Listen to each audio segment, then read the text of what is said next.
আসসালামু আলাইকুম রহমতুল্লাহি ওয়া বারাকাতুহু। আজকে আমরা হযরত ওসমান রাদিয়াল্লাহু তাআলা আনহু এর জীবনী সম্পর্কে আলোচনা করব। উসমান ইবনে আফফান রাদিয়াল্লাহু তাআলা আনহু ছিলেন ইসলামের তৃতীয় খলিফা এবং মুহাম্মদ সাল্লাল্লাহু আলাইহি সাল্লামের একজন প্রসিদ্ধ সাহাবী।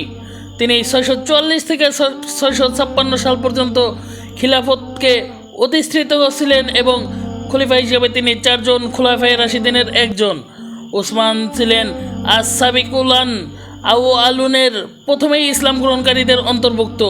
এছাড়াও তিনি আশারায়ে মুবাশশারার একজন এবং সেই 6 জন সাহাবীর মধ্যে অন্যতম যাদের উপর নবী মুহাম্মদ সাল্লাল্লাহু আলাইহি সাল্লাম অধিক সন্তুষ্ট ছিলেন। তাকে সাধারণত হযরত উসমান হিসেবে উল্লেখ করা হয়। তিনি কুরাইশ গোত্রের বিশিষ্ট বংশ বনু উমাইয়ায় জন্মগ্রহণ করেন।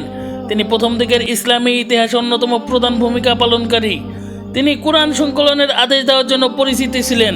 রাজত্ব 6 নভেম্বর 644 খ্রিস্টাব্দ থেকে 17 জুন 656 খ্রিস্টাব্দ পর্যন্ত।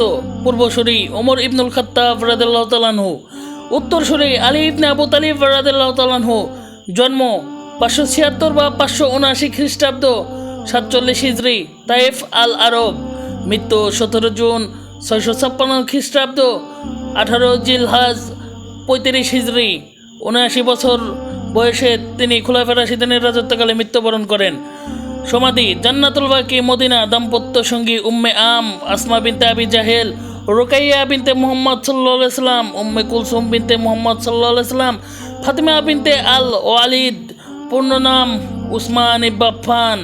বংশ পরিচয় কুরাইশ।